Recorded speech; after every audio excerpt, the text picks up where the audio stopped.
श्री कृष्ण।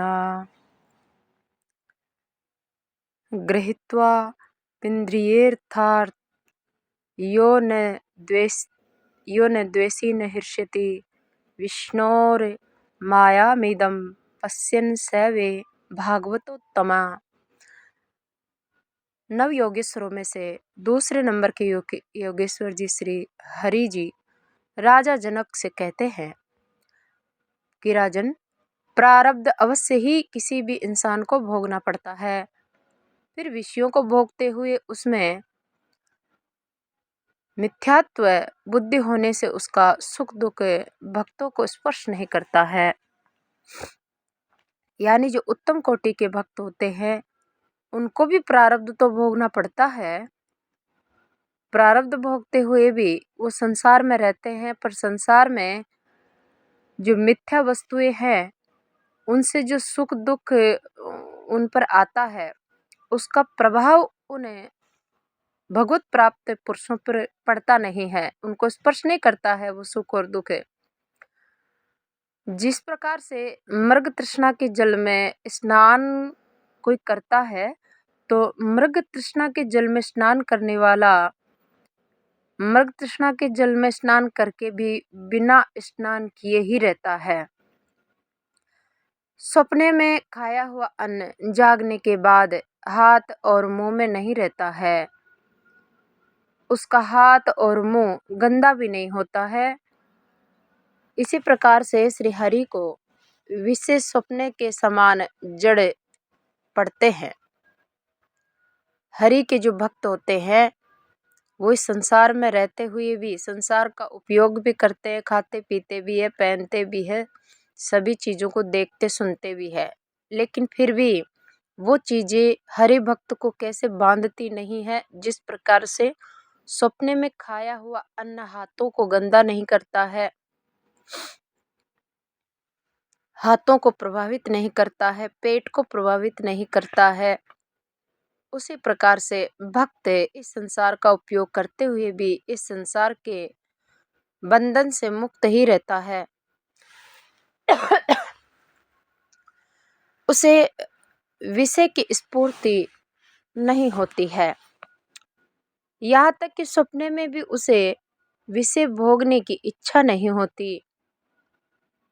विषय भाव इस प्रकार मिथ्या होते हुए भी प्रारब्ध कर्मों के अतिरिक्त बलवान होने से उस भक्त को प्रारब्ध का भोग सुख दुख तो भोगना ही पड़ता है।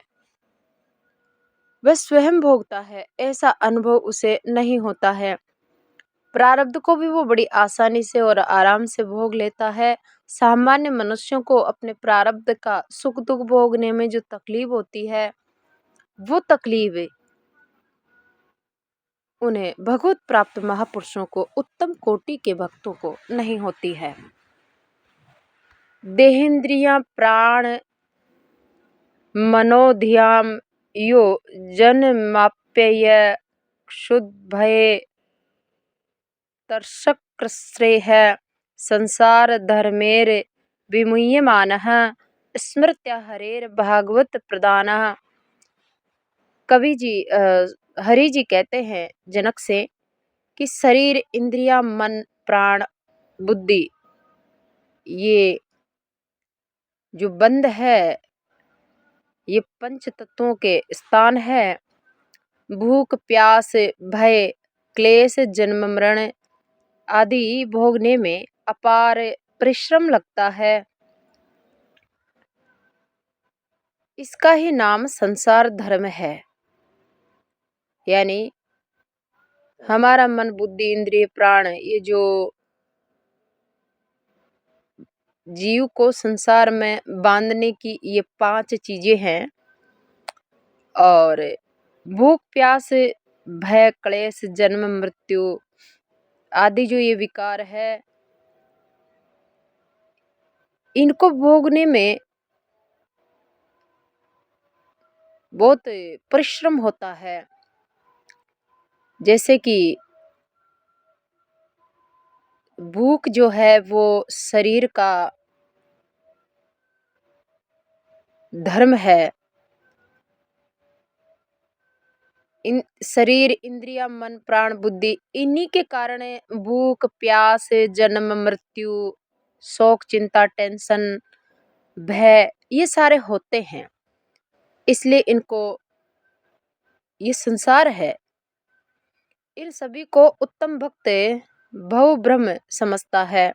उत्तम कोटि का जो भक्त होता है वो जानता है कि ये सब आत्मा से अलग है और वह तो आत्मा में ही रमण करता रहता है, प्रसन्न रहता है। मनुष्य को भूख लगने से बड़ा कष्ट होता है, परंतु भक्त का चित्त श्री हरि में ऐसा रमा हुआ होता है कि उसे भूख याद नहीं आती है। यानी जो उत्तम कोटि का, परमहंस कोटि का जो भक्त होता है, उसको अगर भूख भी लग जाती है तो भी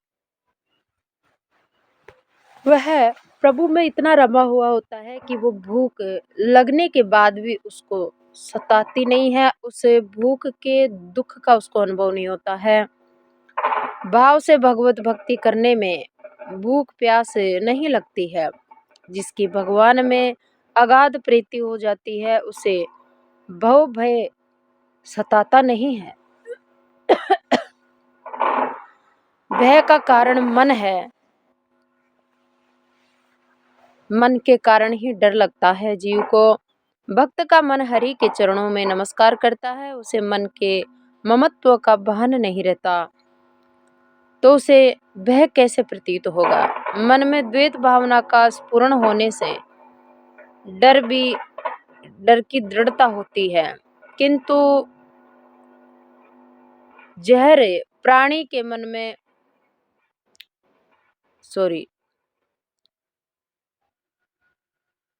प्राणी के मन में भगवान बस गए हैं, वहाँ डर का स्थान रहता नहीं है, निवृत्त हो जाता है, उसे किसी भी प्रकार की प्रवृत्ति होती नहीं है।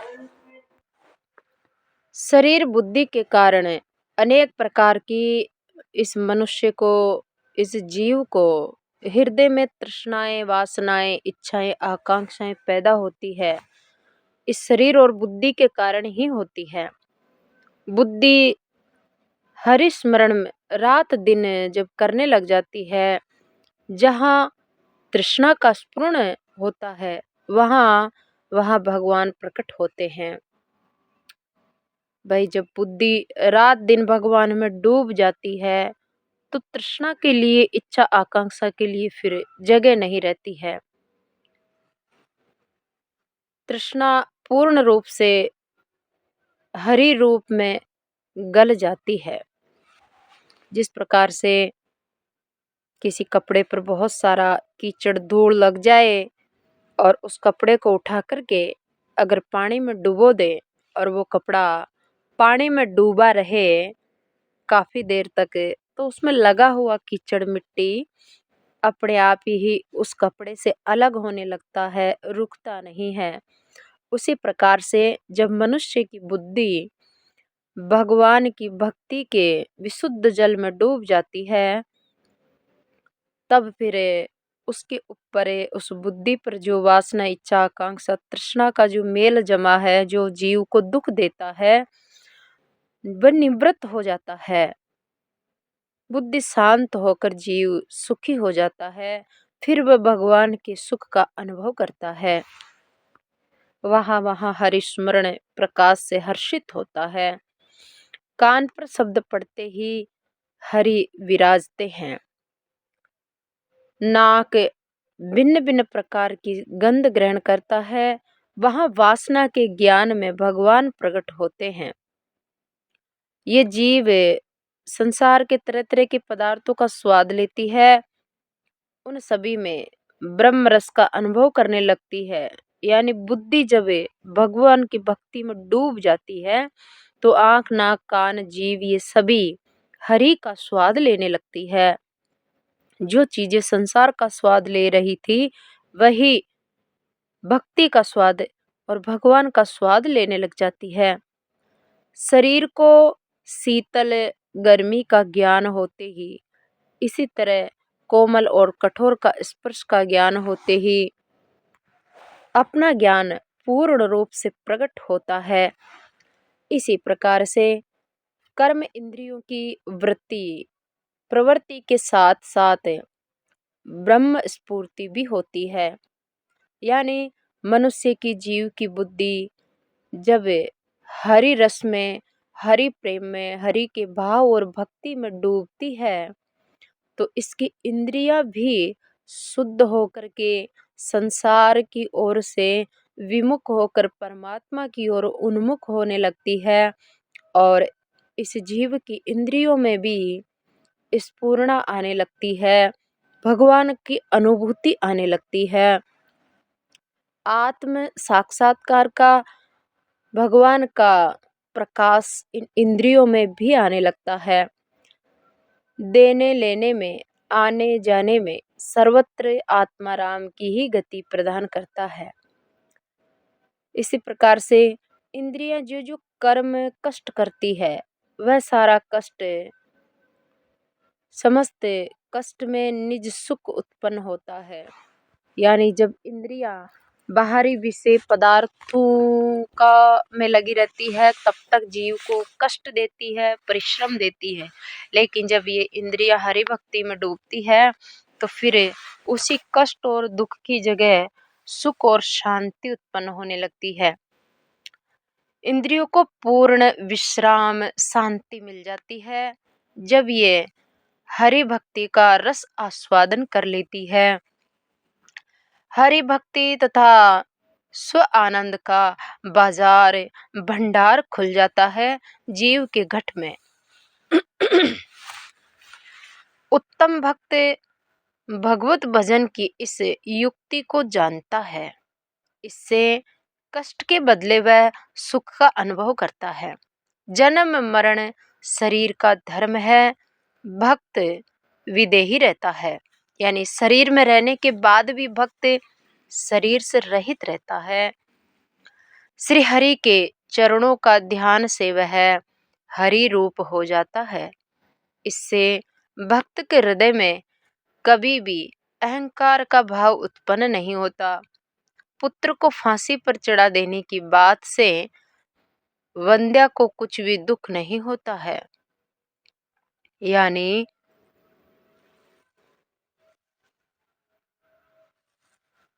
किसी वंध्या को कोई कहने वाले को ये ज्ञात होगा कि वह वंध्या है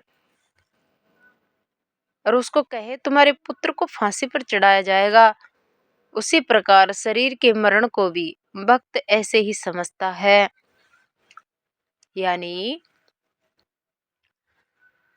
मान लो किसी के बांझ है, कोई संतान ही नहीं हुई संतान नहीं हुई और उस व्यक्ति जिसके संतान नहीं हुई उस स्त्री को कोई आकर कहे कि हम तुम्हारे पुत्र को फांसी पर चढ़ाएंगे, तो उस जो बांझ स्त्री है उसको कोई दुख नहीं होगा, कोई तकलीफ नहीं होगी, कोई दर्द नहीं होगा, क्योंकि उसको पता है कि मेरे तो कोई पुत्र ही नहीं है। उसी प्रकार से इस शरीर पर जब कष्ट आता है, तकलीफ आती है और इस शरीर की जब मृत्यु आती है तो हरि भक्त को भी, आत्मज्ञानी को, ब्रह्मज्ञानी योगी मनुष्य को भी कोई तकलीफ नहीं होती है कि वो सुख में ही रहता है। शरीर के मरने से, जीने से उसको कोई तकलीफ नहीं होती है। मनुष्य अपनी छाया पालकी में बैठा हुए या उसकी छाया पालकी में बैठे हो, ऐसे विचार करके उसके मन में आता ही नहीं है। इसी प्रकार शरीर कुछ पुष्ट हो जाए, भगत को ऐसा लोभ स्वाभाविक रीति से भी नहीं आता है। यानी शरीर मान लो दुबला पतला है, कमजोर है, अचानक से सही होकर वह हष्ट पुष्ट होकर तरोताजा हो जाता है तो भी हरि भक्त के हृदय में कोई भाव नहीं आता है अच्छाई का और बुराई का, क्योंकि वह जानता है कि शरीर उसका है ही नहीं। आकाश की ओर शस्त्र फेंककर मारने का कार्य जैसे व्यर्थ होता है। जैसे कोई शस्त्र को आकाश में मारे, कुल्हाड़ी को या किसी भी हथियार को, तलवार को, चाकू को आकाश की ओर बार बार मारे तो उसका आकाश में कुल्हाड़ी और चाकू मारना बिल्कुल व्यर्थ जाएगा। उसी प्रकार से शरीर के ऊपर विपत्ति जब पड़ती है तब भी भक्त के मन में जरा सा भी दुख, खेद और टेंशन नहीं होती है।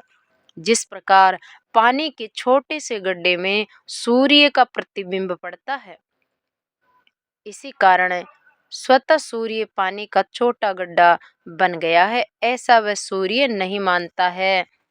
सूर्य कभी भी गड्ढा नहीं बन सकता और ना ही उस पानी के गड्ढे के अंदर आ सकता है। माता के उदर से शरीर की उत्पत्ति होती है, उसने स्वयं जन्म लिया है, ऐसा भक्त नहीं मानता है। यानी माता के पेट से शरीर पैदा होता है, वो शरीर में रहने वाला पैदा नहीं होता है। सुबह और शाम जिस प्रकार सूर्य उदय और अस्त होता है, सुबह सूर्य उदय होता है, शाम को अस्त हो जाता है। बादलों में गंधर्व नगर दिखाई पड़ता है, उसी तरह प्रारब्ध के अनुसार शरीर का पोषण होता रहता है। मैंने गंधर्व नगर बसाया बनाया, ऐसा सूर्य कभी भी कहता नहीं है। उसी प्रकार मैं करता हूँ, ऐसे भक्त को कभी भी स्फूर्णा नहीं होती है। हरि भजन से पूर्णत्व के प्राप्त होने पर, शरीर के नष्ट हो जाने पर, गिर जाने के बाद, शरीर दुर्बल हो जाने पर भी भगवान की भक्ति में डूबा हुआ वह परमहंस कोटि का भक्त पूर्ण रूप से शेष रहता है। उसको एहसास रहता है कि ना ही तो मैं नष्ट हुआ हूँ, ना ही मैं कमजोर हुआ हूँ, मैं तो जैसा था वैसा हूँ।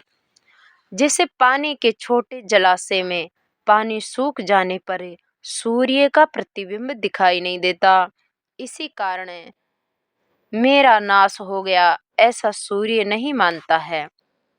यानी जैसे पानी का तालाब भरा है, उसमें सूर्य का प्रकाश दिखाई दे रहा है, सूर्य की परछाई दिखाई दे रही है। लेकिन मान लो कि तालाब सूख गया पानी का, तो अब तालाब तो वही है, लेकिन उसमें सूरज का प्रतिबिंब दिखाई नहीं देगा। जैसे रस्सी में सांप का भ्रम हो जाता है, लेकिन जब पता चलता है कि ये तो रस्सी है, तो उस रस्सी में जो सांप दिख रहा था वह भ्रम दूर हो जाता है। उसी प्रकार किसी प्रकार के फेर में पड़े बिना अपना गौरव न छोड़ते हुए भक्त अपने ही रूप में रहता है। भक्त को पता है कि ये शरीर, भक्त को पता होता है कि तालाब का पानी सूखा है, सूर्य नहीं सूखा, सूर्य कभी सूखता नहीं है। उसी प्रकार से जन्म और मृत्यु इस शरीर की होती है। इस शरीर में रहने वाला आत्मा रूपी जो सूरज है वो तो ज्यों का त्यों रहता है, इसीलिए भक्तों को कष्ट नहीं होता, वह इस रहस्य को जानते हैं। भक्त को शरीर का अभाव होता ही है, फिर काल किस पर प्रभाव करेगा। शरीर चला जाता है, परंतु हरि की प्राप्ति के कारण सच्चिदानंद ब्रह्म रूप चिरंजीवी रहता है। अहम और ममत्व आदि शरीर के धर्म, कर्म अकर्म जिसे स्पर्श नहीं करते, जिसे संसार भ्रम का मोह भय नाना प्रकार के भ्रम नहीं होता है, वही उत्तम कोटि का भक्त माना जाता है।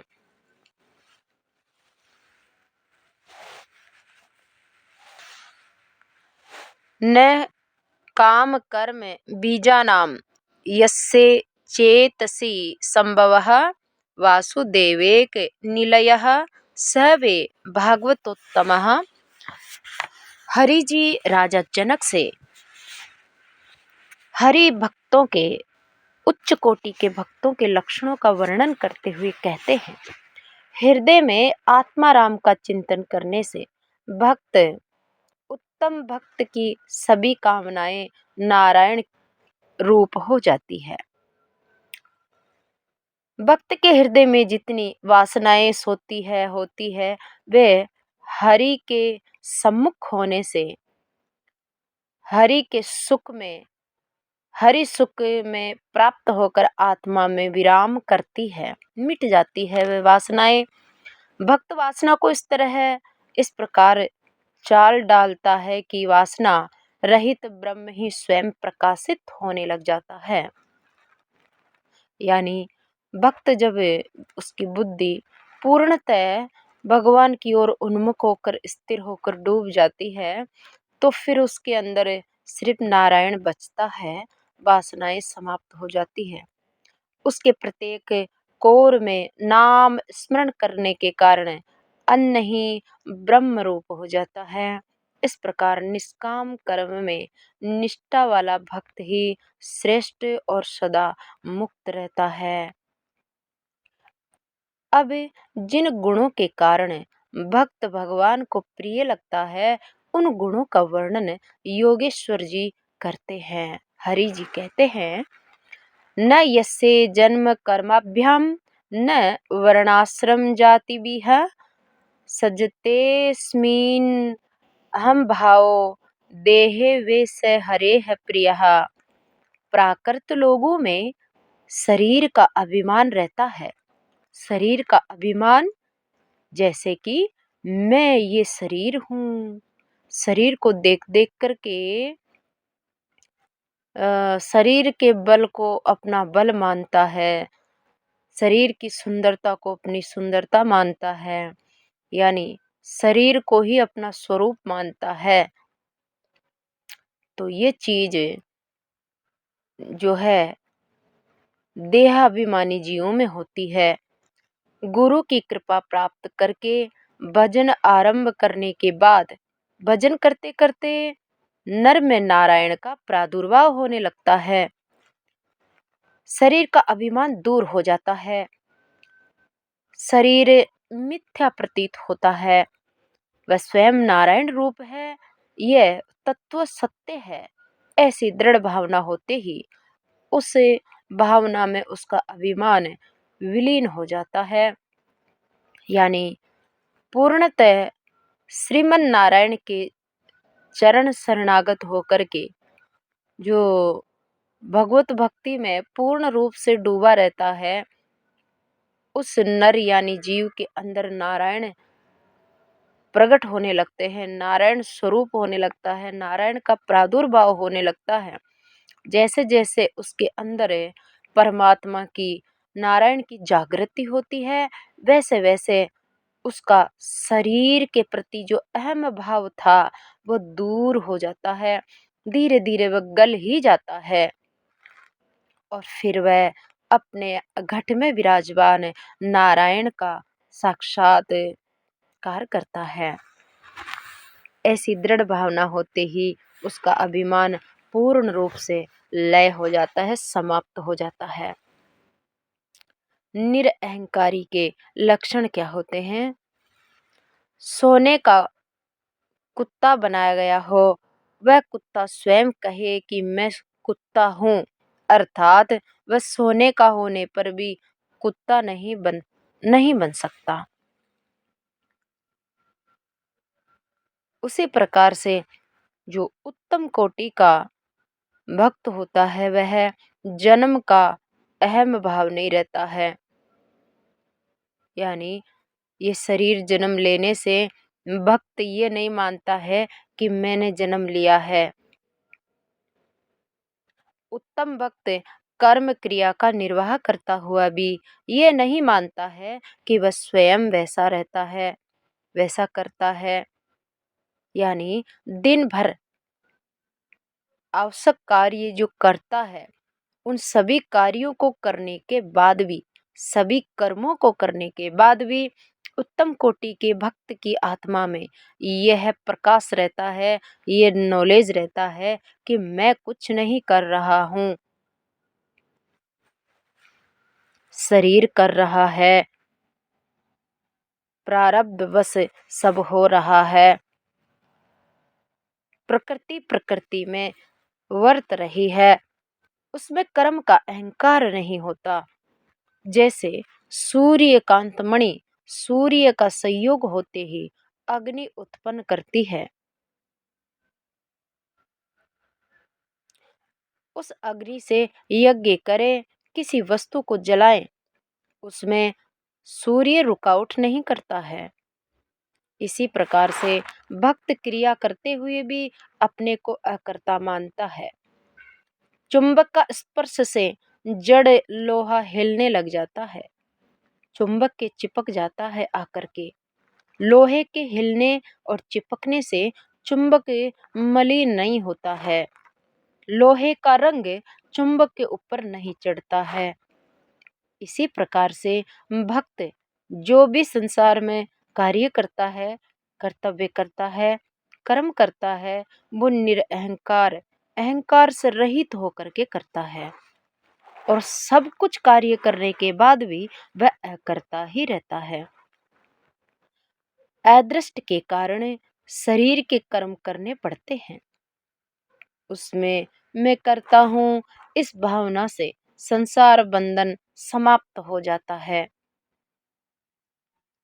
भक्त को भगवान की प्रतीति सर्वत्र होने के कारण समस्त कार्यों में भी उसको उसकी बुद्धि अहंकार से रहित हो रहती है। अति उत्तम कुल में वह उत्पन्न हुआ हो, फिर भी वह ये नहीं मानता कि मैं ब्राह्मण हूँ। यानी जो आत्म तत्वों को जान लेता है, ब्रह्म तत्वों को जान लेता है, प्राप्त कर लेता है, जो अपने घट में नारायण को जगा लेता है, वह कभी भी उसके अंदर जाति का अहम नहीं रहता है। उसको ये भान नहीं रहता है कि मैं, चाहे वो कितने ऊंचे से ऊंचे कुल में जन्म क्यों ना ले ले, वो नहीं मानता है कि मैं ब्राह्मण हूँ या फिर मैं ये जाति हूँ। क्योंकि जाति तो शरीर की हुआ करती है, प्रकृति की हुआ करती है, आत्मा की कोई जाति नहीं होती।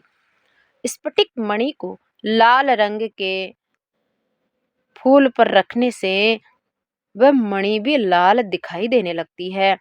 इसी कारण रंग में वह लाल रंग का है, ऐसा स्फटिक मणि नहीं मानती है।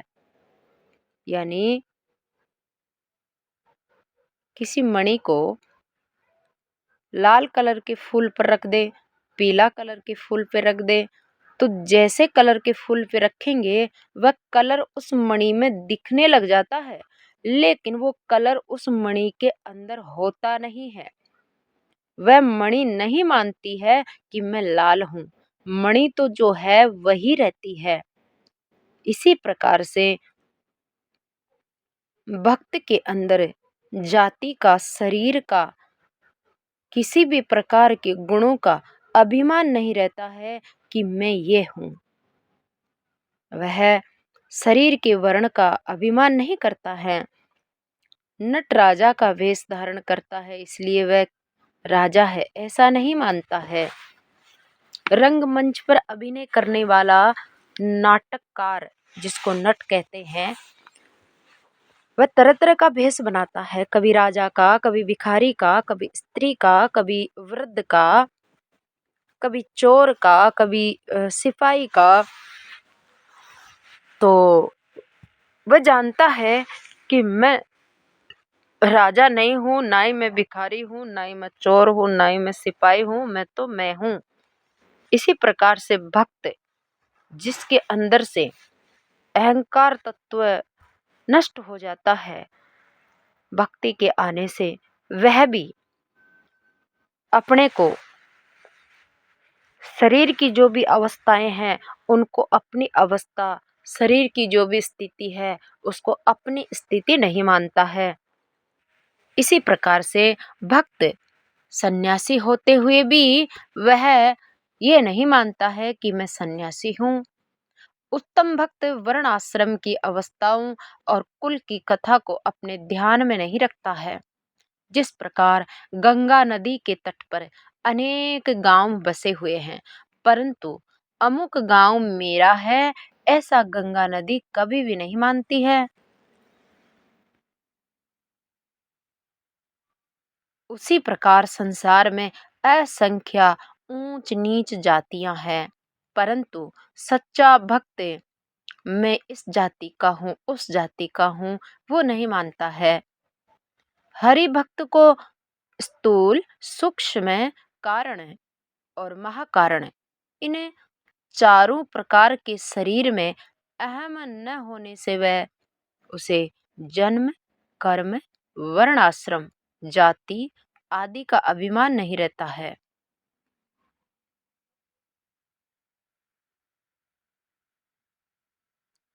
स्थूल शरीर जैसे कि हमारा अन्न से बना हुआ शरीर, सूक्ष्म शरीर जैसे हमारा मन, बुद्धि, अंतःकरण, कारण शरीर जैसे कि हमारे अंतःकरण में पड़े हुए अनेक जन्मों के कर्म संस्कार, महाकारण शरीर जैसे कि मूल प्रकृति, इन चारों में ही जीव का अहम भाव नहीं रहता है कि ये मैं हूँ।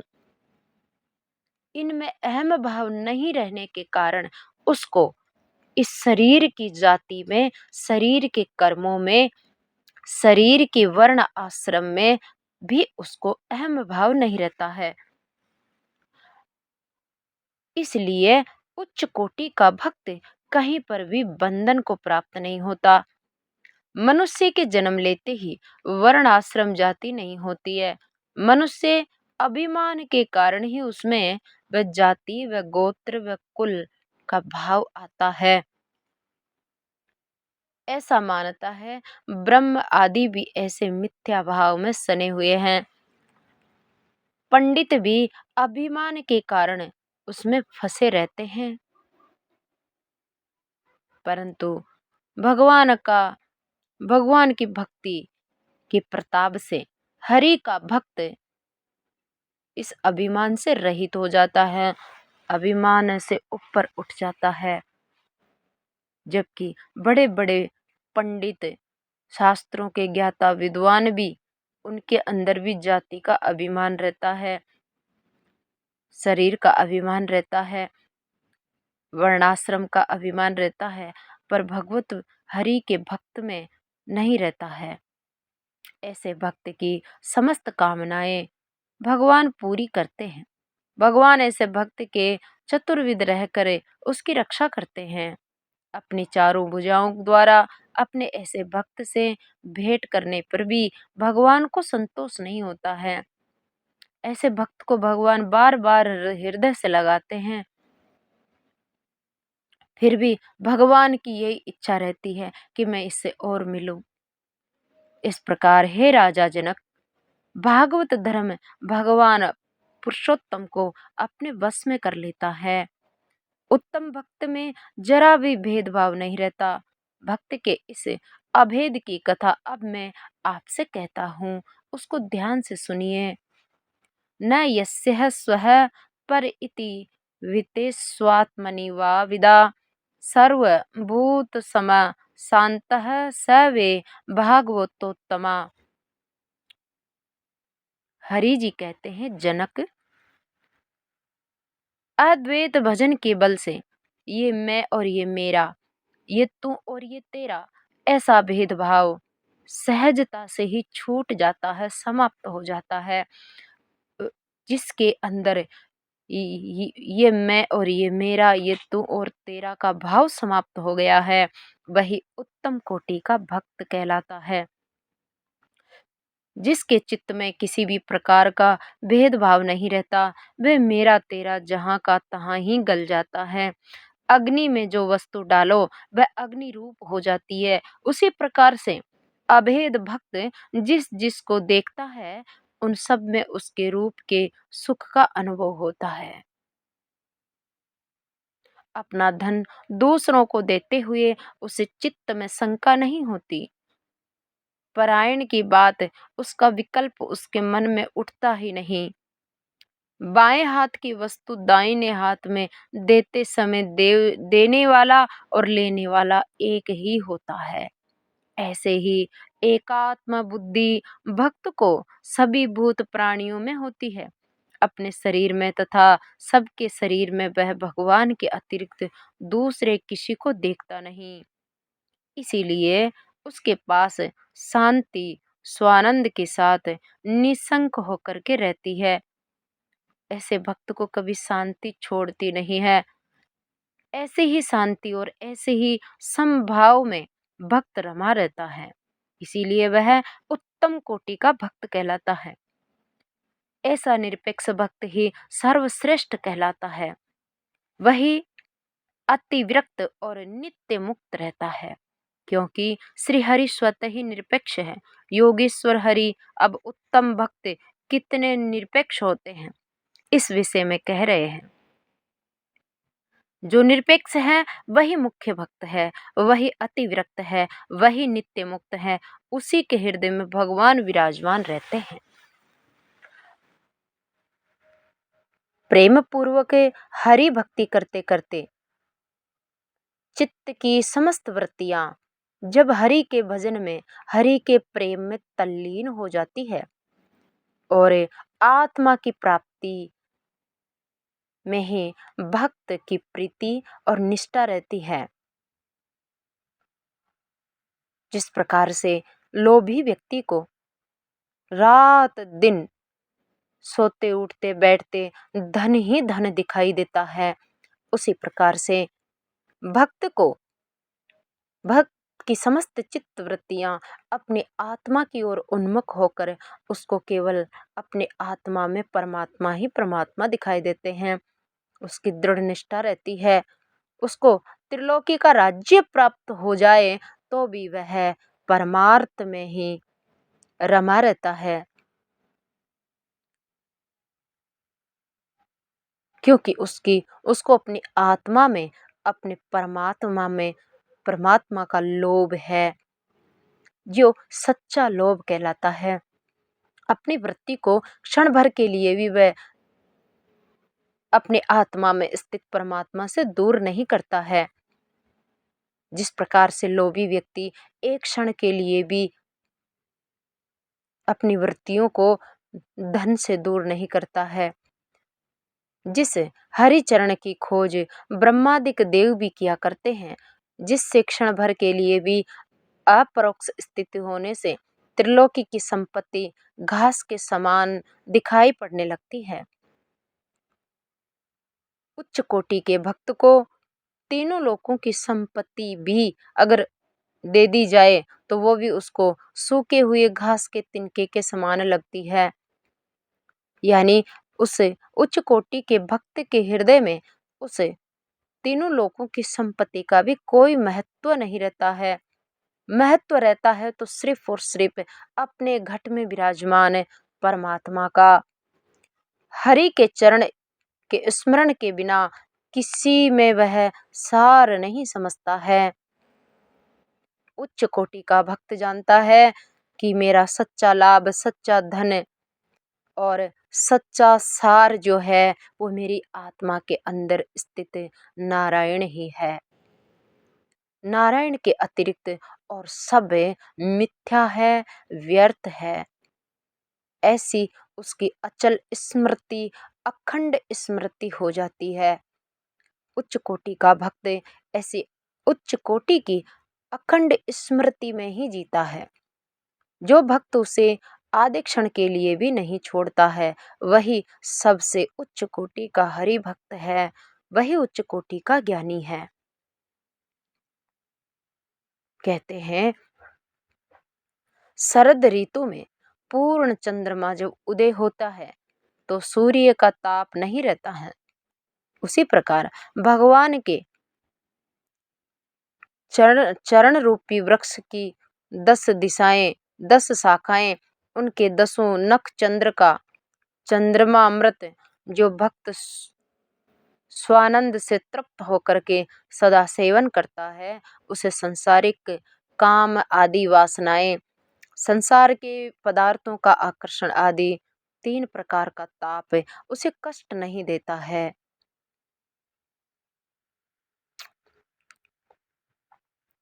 एक एक मुख से हरि का नाम उच्चारण हो जाने से सभी पापों का संहार हो जाता है।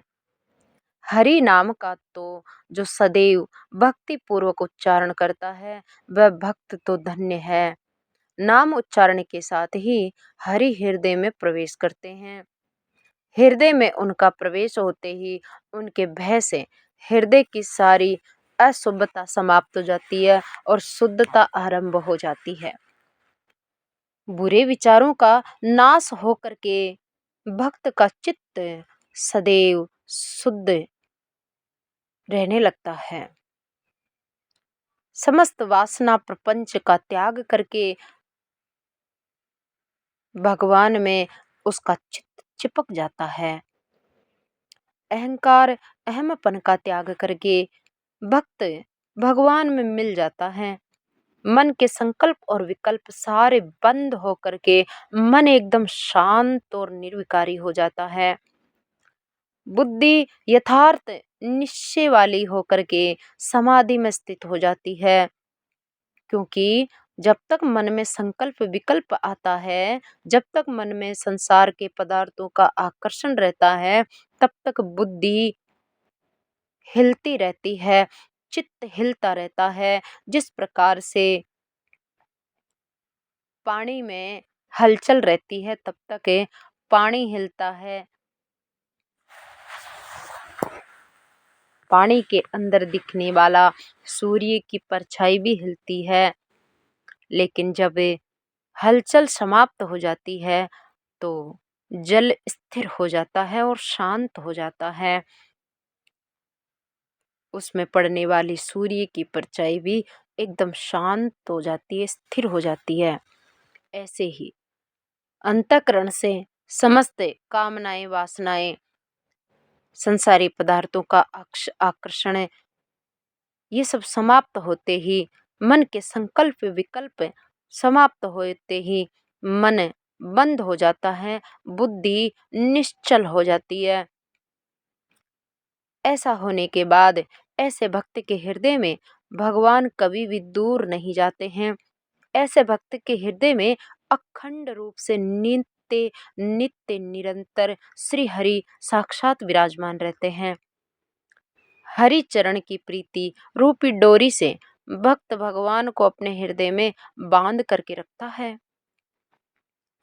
इससे भगवान भक्त के हृदय में किस प्रकार निकल कर कैसे जाएंगे भला? भगवान अत्यंत बलवान है। भगवान अत्यंत बलवान दैत्यों का संहार करने वाले हैं, फिर भी वे हृदय कमल में बस जाते हैं। ये बात मिथ्या सी लगती है। एक तरफ तो भगवान इतने बड़े बड़े रावण कुंभकर्ण हिरण्यकश्यप जैसे राक्षसों को मारते हैं, तो इतने बड़े बड़े राक्षसों को मारने के लिए सोचो भगवान को कितना कठोर होना पड़ता है। तो ऐसे भगवान भक्त के एक कोमल से छोटे से हृदय में पूर्ण रूप से बैठ जाते हैं।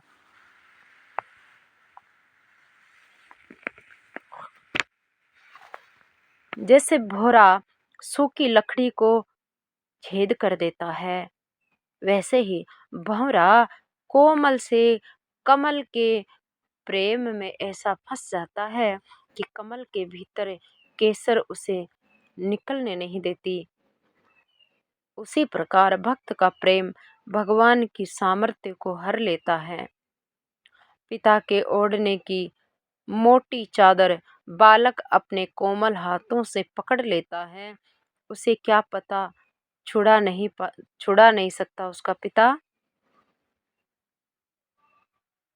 परंतु पिता प्रेम और स्नेह के कारण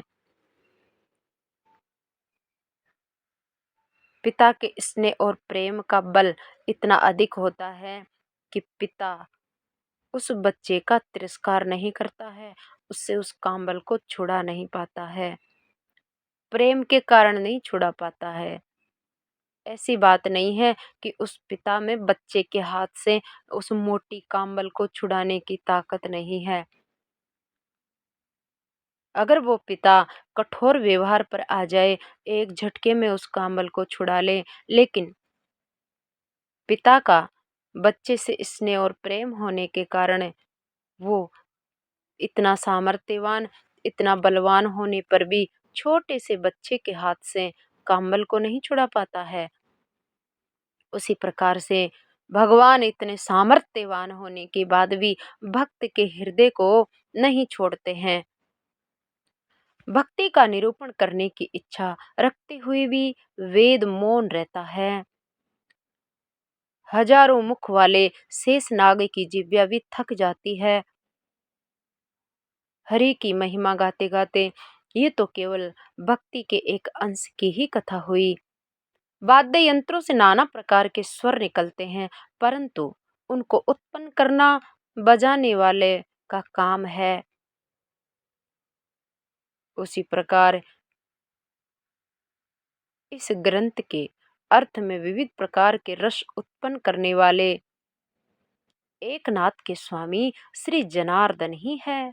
ऐसा एकनाथ जी वर्णन करते हुए एकनाथ जी के पास जितना भी भक्ति ज्ञान है, उस ज्ञान का श्रेय वह अपने गुरु जनार्दन को दे रहे हैं। जय श्री राधे, हरि बोल। आज के वीडियो को यहीं विराम देते हैं।